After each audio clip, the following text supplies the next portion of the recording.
안녕하세요. 재밌는 정치, 즐거운 봄, 언제나 듣고 싶은 이야기만 하고 싶은 수능 개념 정치를 맡은 박봉입니다.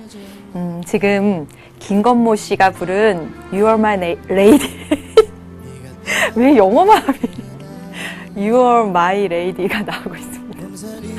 아 정말 네 정엽 씨가 원래 정엽 씨가 부르는 건데 그때 나는 가수다에서 부르셨잖아요. 저 아직도 그 마이크 잡은 떨리는 손을 정말 기억합니다. 그리고 그 마음도 이해하고요. 물론 그런 대스타와 이렇게 카메라 앞에 쓰는 저와는 좀 다르겠지만 저도 그렇게 떨릴 때가 있거든요. 근데 그 전에 그 김건모 씨가 립스틱 지우며 그 노래 부르면서 조금 나중에 우스꽝스러운 퍼포먼스를 해서 조금 많이 이렇게 그런 여론들이 있었고 그래서 정말 진지하게 그 노래를 부르셨잖아요. 막 떨리는 손. 근데 그걸 보는 순간 사람들은 다 알았어요. 정말 최선을 다하고 있구나. 그 김건모라는 가수가 이 노래를 잘 불러내기 위해서 최선을 다하고 있구나 하는 걸 우리 모두 알았어요. 그래서 저는 그 노래를 굉장히 자주 듣습니다.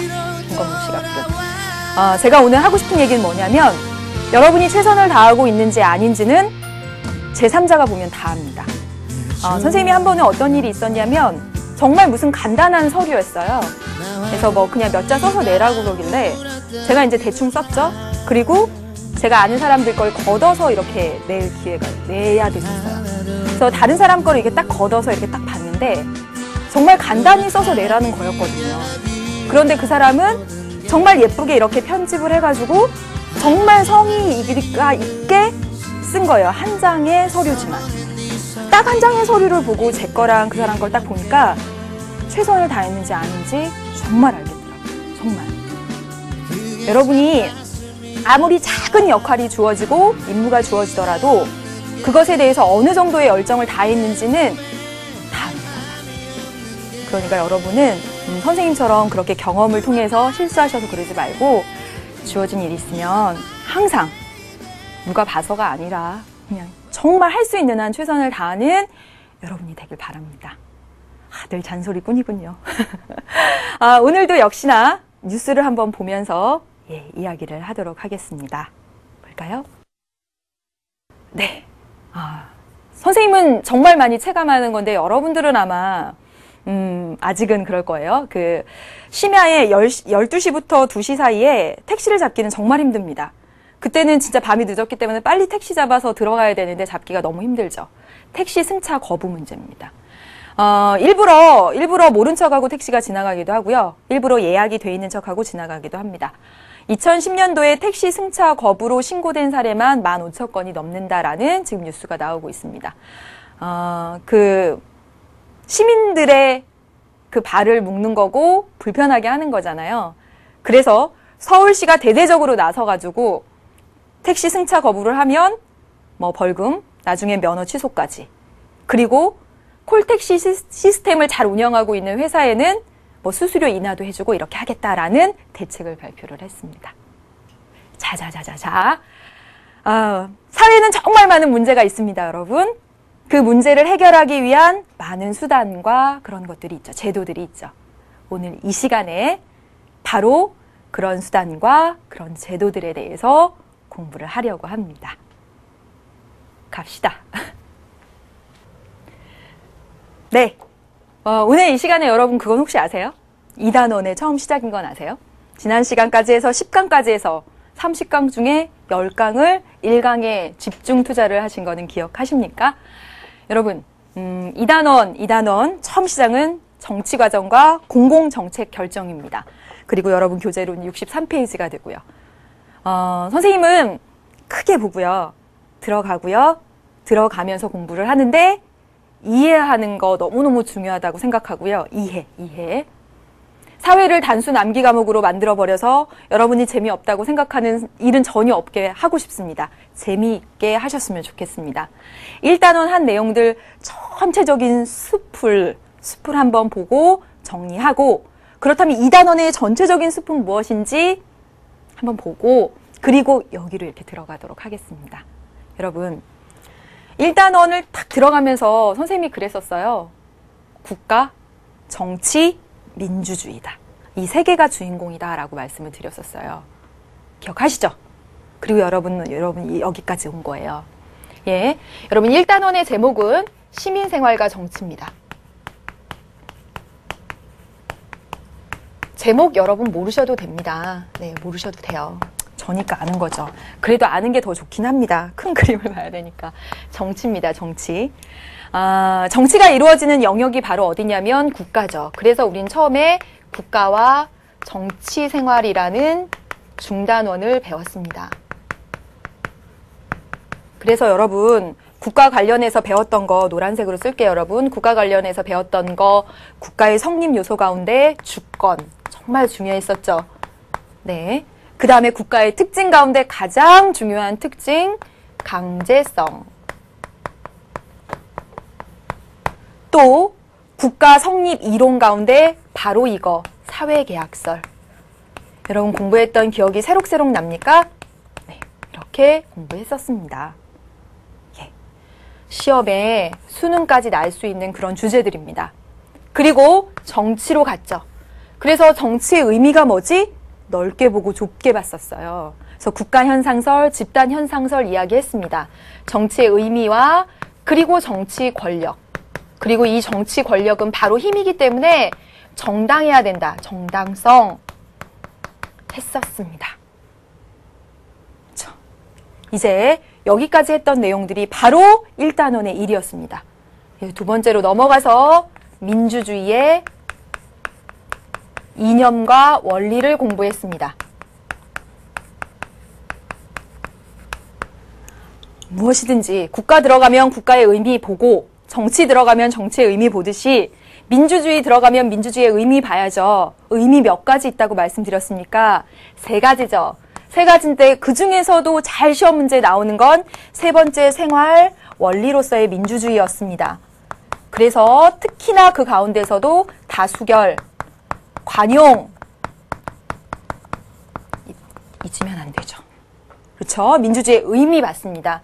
이념이 뭐죠? 민주주의를 하는 목적이다라고 말씀드렸어요. 예, 목적 인간 존엄성인데 인간 존엄성 3단원에서도 배우고 자유와 평등. 자, 여러분 지금 여기까지 쓴 가운데서 2012학년도 수능에 나왔던 거 바로 주권 나왔고요. 사회계약설 나왔고요. 그 다음에 바로 이 자유 나왔었습니다. 벌써 3문제 나왔어요. 정말 여러분이 얼마나 세밀하게 공부하셔야 되는지 나옵니다.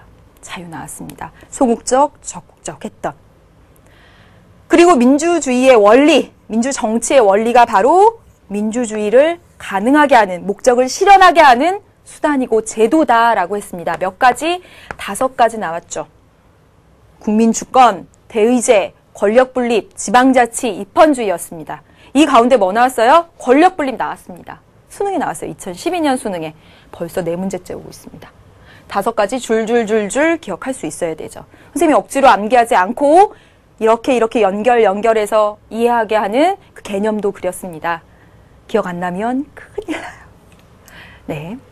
3번째 가보겠습니다.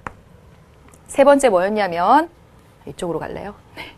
이쪽으로 가겠습니다. 3번째 뭐였냐면 민주정치의 발전이었습니다. 민주정치가 어떠한 역사를 거쳐서 발전해 왔는지, 그래서 아테네로부터 근대, 현대까지 봤죠. 여러분 현대 민주정치는 우리가 배우는 전부 다, 정치 과목이 전부 다니까 아테네가 가장 중요하다 그랬습니다. 그쵸? 그래서 여러분 아테네 민주정치, 근대 민주정치, 근대 민주정치 가능하게 한 거 시민혁명. 여러분 시민혁명 공부하는 거 세계사처럼 하는 거 아니다라고 하면서 정치적 의의, 배경이 됐던 정치 사상 이렇게 봤죠. 그리고 현대 민주정치가 가능하게 했던 오늘 왜 발음이 선거권 확대운동 또 봤죠. 단독으로 출제될 가능성은 없어요. 시민혁명이 단독으로, 참정권 확대운동, 선거권 확대운동이 단독으로 출제될 가능성은 없습니다. 크게 보세요. 이렇게 발전해왔고 직접 민주정치, 간접. 제한적이었고 보통 그 특징들 속에서 세세한 거 들어가서 보는 겁니다. 네 번째, 지난 시간까지 했던 민주정치와 정부 형태였습니다.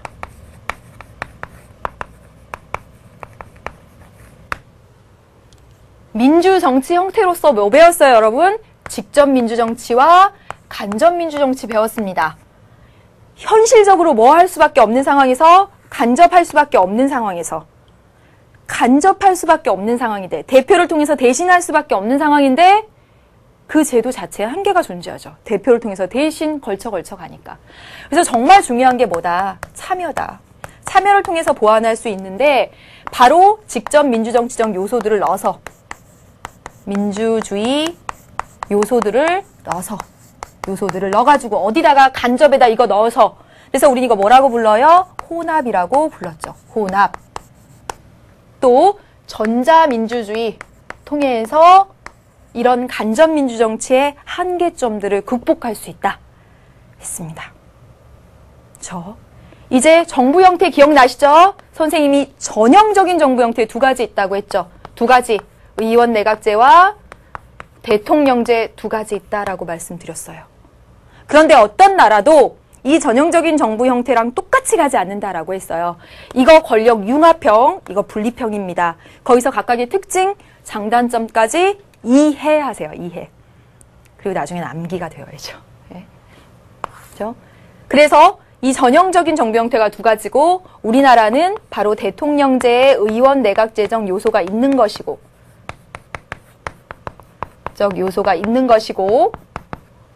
그리고 이원 집정부제는 절충형이다 해서 지난 시간까지 배웠던 내용입니다. 여러분 1단원 다 갔습니다. 예. 시험 문제 여기도 나왔죠? 그렇죠? 네. 여러분 1단원 끝났습니다. 정확하게 정리하시고 모든 게 여러분 머릿속에서 완벽하게 이해하고 수능 문제까지 다 풀 수 있을 정도까지는 아니에요. 여러분들이 선생님 수업 따라온 거 다 이해하고 여러분 머릿속에 어느 정도 정리가 되셔야만 지금 11강 같이 갈 수 있습니다. 11강부터 2단원이거든요. 예. 그래서 2단원을 큰 그림으로 역시나 소개를 하도록 할게요. 여러분, 2단원에는 정치인이 민주주의 하는 용어보다 더 어려운 용어가 하나 등장합니다. 그게 뭐냐면 바로 정치 과정입니다. 2단원의 제목은 정치 과정과 참여예요. 참여. 이게 2단원의 제목입니다. 오늘 이 시간에 배울 것도 아마 정치 과정이 주인공이 되는데 먼저 미리 말씀을 드리면 정치 과정은 이렇게 앞으로 생각하시면 돼요. 뭐냐면 어떤 정책을 결정하는 과정이다. 이렇게 생각하시면 됩니다. 일단 이렇게요. 선생님이 말씀을 또 가서 드리겠지만 자 보세요. 정책을 결정할 때요. 택시가 승차 거부를 막 해요. 그래서 저 벌금도 물게 하고 뭐도 하고 해야 되겠다라는 그런 정책을 결정할 때 그 정책을 결정하는 주체는 국가기관입니다.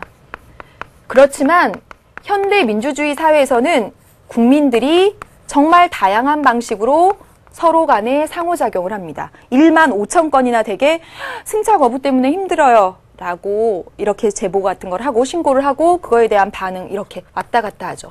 이것이 바로 현대 민주주의 사회의 정책 결정 과정이에요. 상호작용을 끊임없이 하거든요. 네. 지금 여기까지 썼어요. 자, 이해되시죠? 자, 보세요. 그런데 이 국가와 국민이 이 국가기관에 대해서 열심히 상호작용하는 이 모습을 우리는 바로 참여다라고 이야기를 하고요. 이 참여의 가장 대표적인 모습이 바로 선거입니다. 선거. 예. 참여의 가장 전형적이고 기본적인 형태가 바로 선거다라는 거죠. 이해되시죠? 또 보세요. 국가기관에 대놓고 국민들이 열심히 이런 거 불만입니다. 이런 거 고쳐주세요. 이런 사회 문제 있습니다. 그 정책에 대해서 반대해요. 이렇게 국민이 목소리를 내는데 사실상 국민 개개인의 목소리는 크지 않아요. 잘 내기도 어렵고. 보통 누가 그런 목소리를 내냐면 바로 정당이나 이익집단이나 시민단체나 또는 개개인의 목소리가 모아진 여론이나 또는 언론을 통해서 그런 의사들을 막 전달합니다. 그래서 여러분, 이 단원의 제목은 정치과정과 참여인데 첫 번째, 정치과정이 무엇인지 당연히 먼저 배워야 되죠. 새로운 용어가 나왔으니까. 국가가 나오면 국가를 배우고 정치가 나오면 정치를 배웠듯이 정치과정이 뭔지에 대해서 가장 처음 배워야 합니다. 그래서 오늘 이번 시간이 바로 정치과정과 공공정책결정과정이라는 제목으로 공부를 하게 되는 거죠. 이게 1번입니다. 두 번째로 배워야 될 건 선생님이 아까 이 국가와 국민의 상호작용을 참여라고 한다고 했고 이 참여의 가장 대표적인 게 선거다라고 얘기를 했어요. 그래서 두 번째로 이 단원에서 배우는 게 선거입니다. 그리고 선거는 정말 여러분을 골치 아프게 할 거고요. 네. 그 다음에 이제 세 번째로 배우는 것이 바로 정당, 이익집단, 시민단체들 그리고 여론과 언론들에 대해서 배우게 돼요. 아셨죠? 이 단원의 전체 구성이 머릿속에 들어오셔야 돼요. 저처럼 똑같이 하세요. 아, 정치과정이라는 용어가 나왔구나. 정책결정과정이네. 국가와 국민이 상호작용해가지고 정책을 만들어내는 것이 민주주의 사회의 정책결정과정이구나. 아, 그럼 먼저 정치과정이 뭔지 공부하고 막 참여하는 거에 대표적인 선거가 뭔지 보고 국민이 참여한다고 했는데 이런 참여 주체들로서 정당, 이익집단, 시민단체, 여론, 언론에 대해서 보자. 그게 이 단원입니다. 이제 하나하나씩 정복해서 들어가는 거예요. 네. 그래서 오늘 이 시간은 정치과정과 공공정책결정과정입니다. 자, 여러분, 선생님이 재밌는 정치 로드맵에다가 이렇게 써놨습니다. 이 단원 현대 정치과정과 참여에 대해서 배우는데 정치과정이 뭐지? 벌써 선생님이 힌트는 드렸어요. 그리고 공공정책은 무엇이고 공공정책은 어떤 절차를 통해 결정될까? 이 얘기들 해보겠습니다. 이 시간이 다 끝나면 이 내용들이 여러분들이 다 이렇게 이해하셨기를 바라겠습니다. 네, 그럼 먼저 여러분 63페이지고요. 네, 공공정책의 의미부터 보도록 할게요. 지금 오늘 이 시간 11번째 시간 정치과정과 공공정책결정과정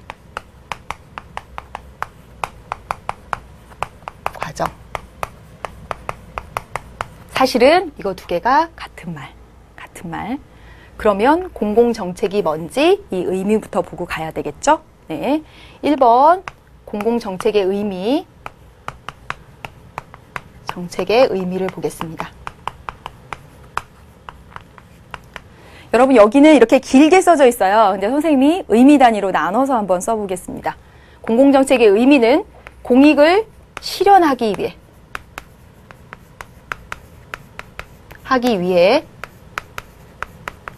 정부가 어떤 사회 문제에 대해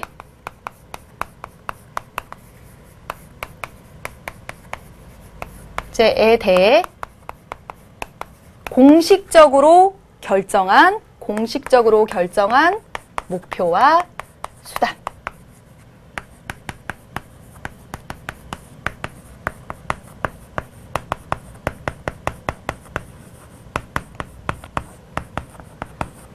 자, 여러분, 이 말 속에 공공정책이라고 나와 있습니다. 이 공공정책의 주체는, 정책을 만드는 주체는 분명히 정부입니다. 국가기관이에요. 민주주의 사회가 아닌 사회는 국가기관이 혼자 만들어서 어떤 정책이라는 걸 내놓겠죠. 그렇죠? 그리고 국민들은 그냥 받아들여야 되고요. 밤 12시에 돌아다니지 마! 위험해! 네, 이렇게요. 그런데 현대 민주사회에서는요, 이 공공정책을 만드는 주체가 국가기관이지만 국민과 많은 상호작용을 합니다. 그게 민주주의죠. 그래서 공공정책은 정부가 만듭니다. 정부가 만드는 건데 반드시 목적은 어떤 정부 권력자의 개인적인 이익 그런 것이 아니라 공익을 실현하기 위해, 국민 전체의 이익을 실현하기 위해 어떤 사회 문제가 있으면 그 사회 문제를 해결하기 위해서 공식적으로 결정한 목표와 수단을 공공정책이라고 합니다. 자, 아까 봤던 택시 승차 거부 문제, 사람들의 안전한 귀가를 위해 서울시가, 정부가 그런 택시 승차 거부 문제에 대해서 어떤 수단, 어떻게 했어요? 아까 벌금 또는 면허 취소 등등의 그런 방법들을 쓴 것, 그게 바로 공공정책이라는 거죠. 여러분 이 의미 외우려고 하지 마세요. 공공정책 그냥 이렇게 들어왔어요. 한번 다시 확인해 볼까요? 좀 보여주시겠습니까? 네, 자 보세요. 공공정책이란 공익실현을 위해, 교통의 원활화라는 공익실현을 위해, 이게 목표예요. 공익을 실현하기 위해. 지금 교통체증이 너무너무 심각하거든요. 그래서 다양한 수단들을 이렇게 도입하는 겁니다. 정부가 결정하는 겁니다. 그게 바로 공공정책이에요.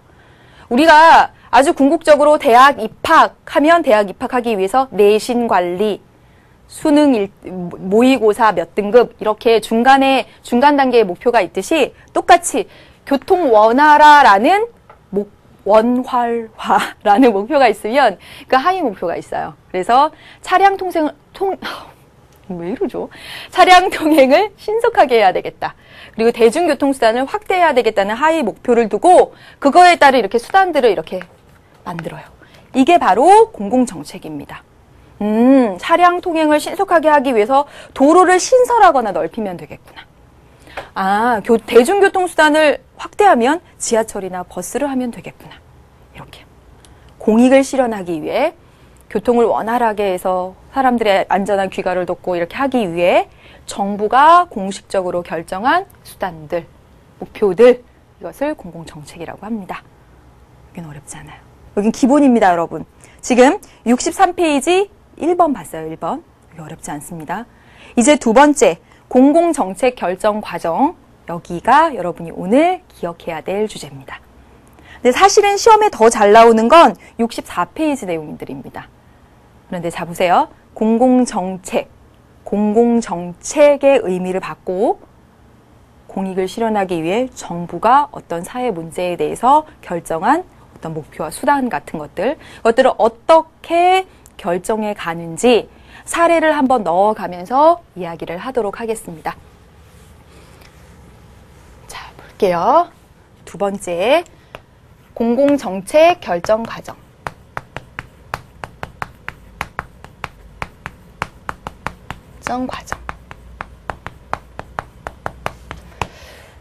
아까 공공정책의 의미가 뭐라 그랬죠? 어떤 사회 문제에 대해서 정부가 공식적으로 결정한 그랬습니다.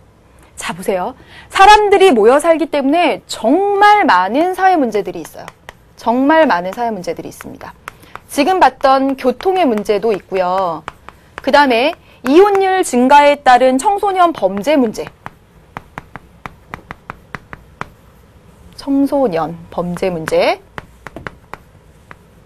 또는 뭐 사채 빚 때문에 벌어지는 뭐 그런 문제들 뭐 등등등등 뭐 육아 문제 등등 뭐 가릴 수 없이 많습니다. 교육 문제 등등등.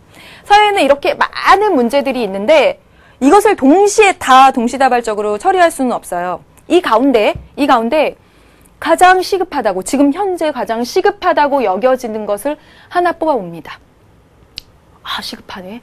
그것을 뭐라고 하냐면 첫 번째, 정책의 의제 설정 단계다라고 얘기합니다. 의제 설정이다라고 얘기를 해요. 여러분, 자 보시면 의제 설정이라는 말이 어려워요. 정부가, 국가기관이 이런 사회 문제에 대해서 해결해야 되겠다. 그런데 그 중에서 어떤 문제를 회의의 주제로 가지고 올지 설정하는 단계입니다. 즉 많은 사회 문제가 있는데 그 사회 문제 가운데 한 가지를 쫙 뽑아서 그것을 정책으로 만드는, 정책 과제화하는 단계예요. 자, 예를 들어 볼게요. 지금 이러한 많은 문제들이 있는데 그 가운데서 정부가 여성이 사회 진출이 늘어나면서 육아, 출산의 문제가 정말 심각하구나. 그거를 딱 뽑아와서 그것을 회의의 주제로 삼아서 많은 사회 문제 가운데 그것을 회의의 주제로 삼아서 어떤 정책을 뽑아내야 될지 정책 과제화다라는 거죠. 육아, 출산 문제를 뽑아서 이것에 대한 대책을 이제 논의하기 시작했다는 거예요. 그럼 많은 대안들을 서로 얘기하겠죠. 그렇죠? 많은 대안들을 얘기할 겁니다. 그 가운데 가장 좋은 대안으로 정책을 결정합니다. 가장 좋은 대안을 정책으로 결정합니다. 그래서 예를 들면 지금 현재 출산을 하면 육아휴직이 60일이었는데 90일로 늘리자. 이렇게 정책을 결정해요. 그래서 어떤 법을 개정하냐면 이거 관련 있는 법, 근로기준법을 개정합니다. 개정을 딱 했어요. 그러면 정책을 결정한 거죠. 많은 사회 문제 가운데 그중에 육아 출산 문제를 딱 뽑아와서 이것에 대한 정책을 만들어야 되겠다. 과제화했고요. 많은 대안 가운데 한 가지를 정책으로 결정을 했습니다. 근로기준법을 개정해서 60일에서 90일로 이제 늘린 거예요. 육아 휴직 기간을 결정했어요. 그러면 정책을 결정했으면 정책을 그대로 실현해야죠. 정책 집행입니다. 자, 여러분 보세요. 이 정책 집행은 주로 어디가? 행정부가 현실에서 적용하는 것. 현실에서 적용하는 과정을 정책 집행 과정이라고 합니다. 이게 행정부가라고 했어요. 주로입니다, 주로. 정책 집행은 늘 행정부가 한다라는 것이라기보다는 주로 행정부가 정책 집행을 담당해요. 다시 말하면 이제 법이 개정했죠? 그러면 이 법에 맞게 행정부인 노동부가 어떤 그런 시행 규칙들을 만들고 그 하부에 있는 규칙들도 만들고 그 다음에 예산도 따오고 예산도 편성하고 이렇게 하는 거죠. 자, 왜냐하면 육아휴직을 60일에서 90일로 늘리면 한 달만큼 뭔가 이렇게 비용도 나가고 그럴 거 아니에요. 그걸 뭐 국가가 지원해 준다거나 뭐 이런 식의 방법들이 필요하겠죠. 그래서 예산을 편성한다거나 즉 이렇게 정책을 만들면 그 정책을 현실에서 적용하게끔 하는 과정, 그것을 정책 집행이라고 합니다. 정책 집행. 되셨죠? 그 다음 이제 넘어갈게요. 세 번째. 이제 집행을 했습니다. 그러면 이제 정책을 평가해야죠. 평가가 뭐예요, 여러분? 평가. 잘 됐는지 안 됐는지 보는 거죠. 그렇죠? 애초에 초기에 잡았던 그 정책 목표가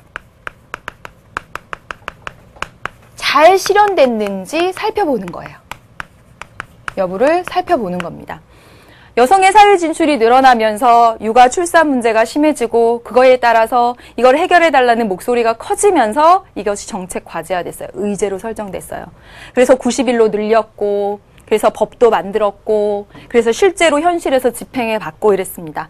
그래서 정말 그 여성의 육아 또는 출산 문제가 다소 해결되었을까 하고 평가해 보는 겁니다. 평가를 해봤더니 실제로 회사에서는 90일 하면 눈치 줘서 잘 못 가고 90일 바뀌었어도 어떻게 김대리 90일이나 석 달이나 안 나올 수가 있어? 네. 이런 사례들이 많다거나 이런 것들을 막 조사해내는 거예요. 그래서 세 번째가 아니죠. 여기가 네 번째죠. 다섯 번째. 환류하게 됩니다. 환류. 환류는 뭐냐면 새로운 요구와 지지가 다시 정책 결정 기관으로 반영되는 것. 이게 바로 환류입니다. 막상 보니까 기업들에서는 90일을 잘 안 주고 있어요. 그래서 새로운 요구가 시민단체 또는 여성단체에서 기업들이 90일간 출산휴가를 안 줬을 경우에는 제재를 가하게 하는 뭔가를 해주세요 라는 또 새로운 요구가 또 들어가는 거죠. 그게 바로 환류입니다. 그럼 환류는 조금 있다가 더 잘 이해하시게 될 거예요. 지금은 그냥 이렇게 뭐지? 이런 생각이 좀 들더라도 조금만 참아주세요, 여러분. 이게 환자가 뭐냐면 순환하다 할 때 환자입니다. 돌고 돌고 돌아가는 거 환자예요. 유는 뭐냐면 흐를 유자예요. 흐름이 돌고 돌고 돌아가게 하는 걸 환류라고 합니다. 자, 여러분. 왜 여기다 환류라고 했는지 잘 보세요. 사회 문제가 있어요. 육아 출산 문제가 있어요. 이거 해결해야 되겠다.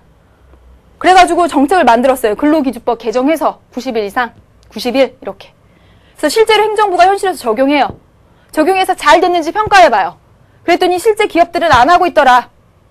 그러면 다시요, 순환해서 흐르게 하는 이 환류에서 어떻게 되냐면 새로운 요구가 기업에게 강제적으로 어떻게 꼭 그렇게 90일로 하게 해주세요 하고선 다시 요구하는 거예요.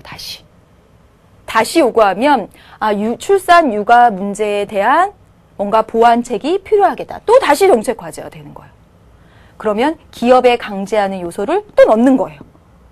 그래서 그대로 현실에서 또 집행해봐요. 이번에는 옛날보다 더 낫는지 또 평가해봐요. 그리고 또 새로운 요구와 지지들을 들어요.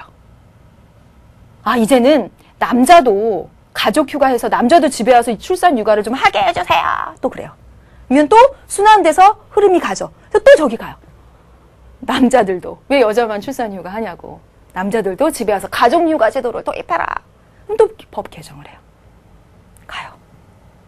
여러분 이해되셔야 되는데 어렵습니까? 근데 사실은 되게 간단해요. 상식적으로 생각하시면 돼요. 정말. 회의의 주제를 잡고, 회의하려면 주제를 잡아야 되죠. 많은 거 있지만 우리 학급 회의 시간에 해야 될 거 진짜 많지만 그중에 오늘 이 시간에는 이거에 대해서 하겠다. 회의의 주제를 잡아야죠.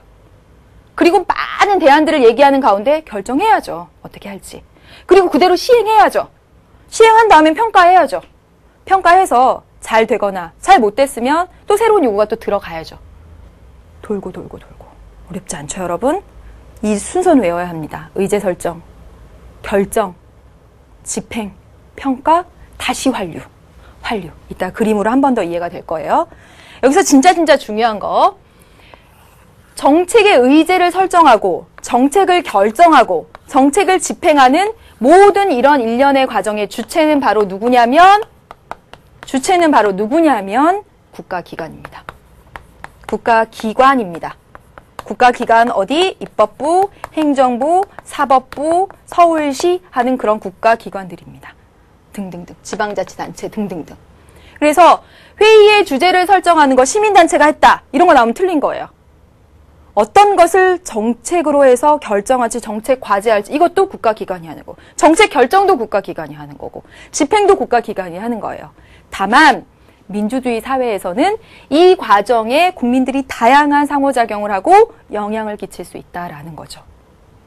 여러분, 여기 국가입니다. 특히나 의제를 설정하는 이 단계를 국가라고 생각하지 않는 학생들이 있어요. 국가입니다, 여러분. 이 순서 그대로 생각을 쫙 해두세요. 자, 여러분 지금 63페이지까지 했습니다. 그리고 64페이지 위에 여백을 뒀죠? 거기다가 이 내용들 사례와 함께 이렇게 보셔도 돼요. 예. 그 다음에 이제 세 번째 정치 과정으로 갑니다. 선생님이 이번 단원, 이 단원의 제목이 정치 과정과 참여다라고 하면서 이미 정치 과정은 정책 결정 과정과 같은 용어다라는 걸 사실은 설명을 이미 드렸어요. 예. 그런데 정치 과정의 의미를 조금 더 구체적으로 보도록 하겠습니다. 정치 과정의 의미를. 네, 세 번째. 정치 과정의 의미부터 볼게요. 정치 과정의 의미는, 자, 사회 구성원들이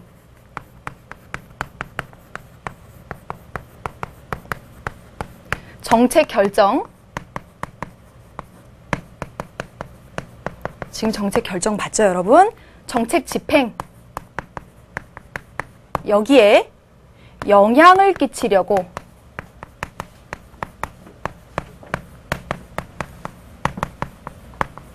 상호작용하는 과정입니다.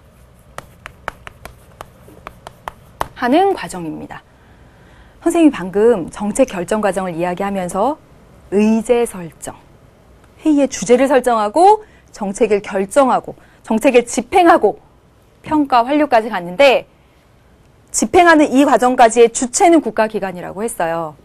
그렇죠? 네, 정치 과정이란 이 사회 구성원들이 바로 그 과정에, 그 국가기관이 하는 바로 그 과정에 영향을 끼치려고 하는 다양한 상호작용을 정치 과정이라고 한다는 거예요. 그래서 이것을 이스턴이라는 학자가 아주 그림으로 잘 표현을 했습니다. 여러분 4번 그림을 보면서 다음을 이해하시면 돼요. 저 정치 과정, 정책 결정 과정을 그림으로 표현을 한 거예요. 자, 보겠습니다. 여기 국가기관에다가 국민들이 막 요구합니다. 또는 잘했다고 지지하는 경우도 있어요. 뭐라고 요구해요? 여성의 사회 진출이 늘면서 육아 출산 문제가 심각해요. 해결해 주세요. 라고 막 요구합니다. 어디? 국가기관한테 요구해요. 막 들어가죠, 여기로. 그래서 이걸 뭐라고 얘기하냐면 투입이라고 합니다. 투입. 사회 구성원들이 국가기관에다가 어떤 요구를 집어넣는 걸 투입이라고 합니다. 아까 어떻게 했어요? 국가기관 고민했죠. 많은 사회 문제 가운데서 정말 많은 투입이 있을 거예요. 민주주의 사회에서는. 그 가운데 육아 출산 문제에 대해서 국가기관이 고민을 해서 정책을 딱 결정해서 어떤 정책이었죠, 아까? 네. 그래! 출산 휴가를 90일로 늘린다! 라는 정책을 딱 결정해서 내놓습니다. 내놔서 이걸 산출이라고 하죠. 산출이라고 합니다. 그러면 국민들이 이걸 보고 국민들이 이 정책을 보고 어떻게 하냐면 평가를 합니다. 실제 실효성이 있었어요. 또는 실제로는 하나도 현장에서는 90일 안 주고 있었어요. 라는 평가를 합니다. 그래서 다시 새롭게 고쳐주세요. 라고 해요. 그래서 바로 이 단계에서 뭐가 일어나요? 환류가 일어나는 거예요. 자, 여러분. 민주주의 사회가 아니면 이 환류가 없다라고 생각해 보세요. 물론 이것도 없고. 만약에 요구해서 들어갔다라고 해봅시다. 정책이 뽕 나왔어요. 그럼 그 정책 그대로 따르는 거예요. 그런데 이 정책에 대해서 어쩌고 저쩌고 별로예요. 다시 들어가요. 그래서 이걸 환류, 순환되는 흐름이다. 이 과정이 있기 때문에 순환이 되죠. 계속 순환이 됩니다. 다른 예 하나 들어볼까요, 여러분? 자, 많은 사회 문제가 있어요. 사람들이 막 투입합니다. 이혼이 너무 많아서 이혼 가정의 청소년 범죄 문제가 너무 심각하다. 해결해주세요, 해결해주세요, 해결해주세요. 막 이혼 문제로 막 이혼으로 인한 청소년 문제 해결해주세요, 해결해주세요 막 넣습니다. 그럼 국가기관이 막 고심을 해서 정책을 내놓습니다. 어떻게? 이혼 숙려제도. 여러분 이런 거 안 외우셔도 돼요. 이혼을 심사숙고해서 고려해서 하는 제도예요. 기존의 이혼, 협의이혼은 어떻게 하면 되냐면요. 우리 이혼해! 가정법원에 가요. 우리 이혼하겠어요. 확인받아요. 그리고 구청에 내요. 웃을 일이 아니죠. 구청에 내면 바로 이혼. 어려울 게 없어요. 그래서 순간적인 그런 걸로 이혼을 하는 성급한 판단으로 그런 사례들이 많아서 제도를 만든 거예요. 어떻게? 만약에 미성년의 자녀나 또는 미성년의 자녀가 있는 경우에는 3개월 동안 고민하는 거. 또는 성년의 자녀나 자녀가 없는 경우에는 적어도 한 달 정도는 고민하도록 하는 게 이혼 숙려제도입니다. 쫙 나왔어요. 평가해봤더니 실제로 이혼이 진짜 많이 줄어들었다고 하네요. 실제로. 그런 가운데서 또 어떤 의견이 있냐면 둘이 나눠서 헤어져서 사는 건 개인의 사생활인데 한 달, 석 달 기다려라 라고 하는 것은 사생활 침해다 라는 그런 의견들이 또 들어가요. 그래서 이제는 어떻게 됐냐면 정말 가정폭력이나 심각한 이유로 인해서 그렇게 이혼을 하려고 하는 경우에는 숙려기간에 예외로 한다. 또 나와요. 이렇게. 계속. 되셨어요? 이건 계속 사례로 이해를 하셔야 돼요. 또 예를 들어 볼게요. 경제가 어려워져서 정말 어려워지다 보면 정말 어려운 사람들은 은행에서 대출도 못 받아요. 그래서 그들이 찾는 곳이 대부업체죠. 랄랄랄라. 이거 음악 아닌데. 네. 딴따단딴. 아니죠, 이것도. 여러분 아실 거예요. 대부업체를 찾아요. 그런데 대부업체 이자율이 44%였습니다. 44% 이자율이. 그러면 100만 원 빌리면 44만 원 이자를 갚아야 되는 거예요. 못 살겠다 막 하는 거예요. 어떻게 해줘? 국가기관이 어떻게 했냐면 이자율 제한법을 만들어서 44% 이자율을 39%로 하도록 했어요. 정책을 결정해서 나온 거죠. 근데 실제 딱 봤더니 그 대부업체들은 그대로 44% 받고 있었던 거예요. 그대로 44% 받고 있더라. 그러면 또 이렇게 계속. 이게 계속 돌고 돌아서 지금은 이 대부업체 이자율을 30%까지 내리자가 이제 나오고 있습니다. 네. 이해되시죠, 여러분? 의견이 들어가고요. 국가기관이 결정해서 나오고요. 국민이 그거에 대해서 반응해서 다시 투입하고요. 이게 정치 과정이고 정책 결정 과정입니다. 어렵지 않죠, 여러분? 여기서 이제 알아둘 거, 이런 국가기관을요, 이런 용어들도 써요. 체제라는 말을 써요. 체제라는 말을 쓰기도 하고요. 그러면 국가기관이다라고 생각하시면 돼요. 그래서 체제가 정책을 결정하는 주체고요. 그리고 여기가 국민을 정치 주체다 이렇게 쓰기도 합니다. 이런 용어를 써도 그렇게 이해하시고요. 그 다음에 또요.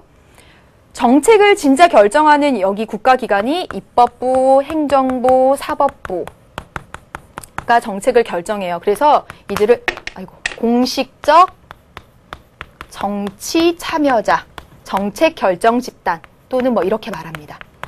공식적이다라고 이야기를 해요. 근데 여기는요, 정치 주체 국민이잖아요. 나온 정책에 대해서 평가하고 반대하고 비판하고 또는 지지하고 하는 여기 정치 주체로서의 국민에는 정당도 들어가고요.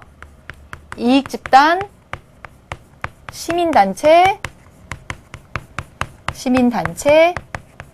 언론 등등이 들어갑니다. 네, 여기. 그래서 이들은 국가기관이 아니에요. 국가기관이 아니에요. 그래서 비공식적 정책 결정자 또는 정치 참여자라고 부릅니다. 참여자라고 부릅니다. 이해되셨나요? 네. 여러분, 여기서 하나 정말 주의할 거. 여러분, 정당, 한나라당, 민주당, 민주노동당 하는 이 정당은 국가기관, 체제로서 공식적 참여자가 아니라는 사실입니다. 절대 기억하셔야 돼요. 정당은 비공식적 참여자라는 사실을 기억하셔야 됩니다. 왜냐? 정당은 국가기관이 아니에요. 누구든지 만들 수 있어요. 설립 요건을 충족하면. 저 봄봄당하고 만들 수 있습니다. 여러분들이 많이 지지해주면. 네. 그렇기 때문에 정당은 국가기관이 아니라는 사실 여기서 기억하시면 됩니다. 이 모형 너무 중요하니까 반드시 꼭 기억하십시오. 네. 이제 마지막으로 이제 두 번째 변화만 보도록 하겠습니다. 변화. 이 정치 과정이 어떻게 변화했는지 그 변화만 이제 보면서 정리를 할게요. 전통사회에서는 어땠냐면 정치 과정, 정책 결정 과정을 입법부, 행정부, 사법부 하는 국가기관 중심으로 이루어졌어요. 심으로 이루어졌습니다. 그래서 이 정책 결정 과정은 국가가 하는 국가의 통치행위라고 생각했어요. 즉 국가에서 하는 위로부터의 통제다. 이렇게 생각을 했습니다. 우리 옛날 생각해 보시면 옛날 여러분 잘 모르셔서 70년대, 60년대 보면 남자 단만 머리 못 길렀죠. 그랬다면서요. 예, 머리 자르게 했다면서요.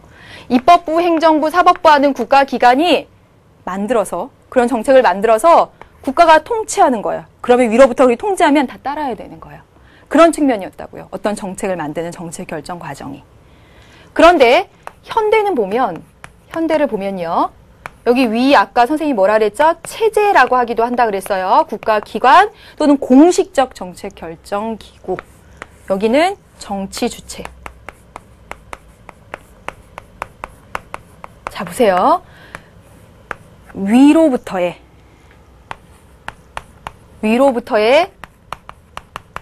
통제와 위에서 뭔가 내려오긴 해요. 그렇지만 현대 민주사회에는 아래로부터의 반응이라는 역동적인 상호작용이 가능하다.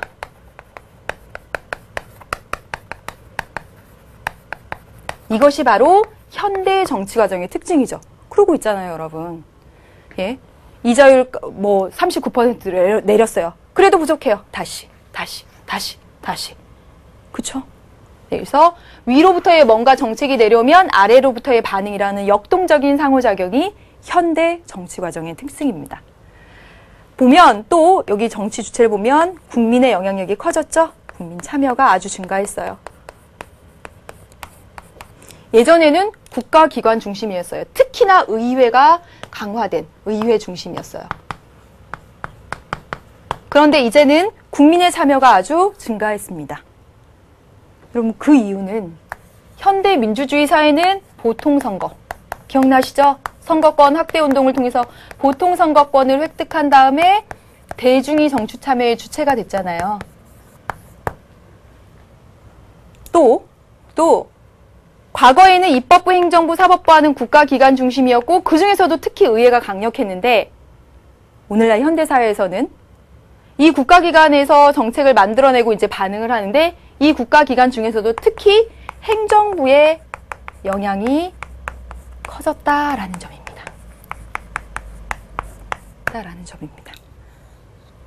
그래서 여러분, 이 이유는 보면 사회가 전문화되고 굉장히 복잡화되기 때문에 그래요.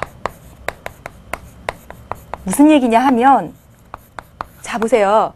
우리가 299명의 국회의원을 뽑아요. 그러면 이 국회의원들은 우리가 뽑을 때, 이 사람은 교육 분야의 전문가니까, 이 사람은 노동 분야의 전문가니까, 여성의 전문가니까, 보건복지의 전문가니까, 그러고 뽑지 않죠. 어떻게 보면 인기투표처럼 돼요. 그래서 그렇게 구성되는 의회와 달리 행정부는 보세요, 여러분. 행정부는 보건복지부, 외교통상부, 그렇죠? 노동부, 국세청 등등 아주 전문성 있는 기관들로 구성이 돼서 그에 맞는 테스트를 거쳐서 공무원들을 뽑아요. 사회가 정말 복잡하고 전문화될수록 행정부의 그런 영향력이 커질 수밖에 없죠. 의회에 비해서. 더 잘 만들어요, 법도. 실제로는 입법부보다. 그래서 지금 보시면 정치 과정은 정책 결정 과정입니다. 정책 결정 과정. 과거에는 특히나 입법부 중심의 국가기관, 국가의 통치행위였어요. 다스리는. 그런데 현대사회에서는 위에서 통치하며 아래에서 반응하는 역동적인 상호작용. 그게 민주주의고요. 국민이 중심이 되고요. 국가기관은 특히 입법부가 중심이 됩니다. 행정부가 중심이 됩니다. 여기까지 했습니다. 여러분 이해되셨습니까? 네. 오늘 여기까지 해서 정치 과정과 공공정책 결정 과정 다 공부해 보았습니다. 여러분 여기 해당되는 문제 풀어서 열심히 보시고요. 다음 시간에도 다음 시간에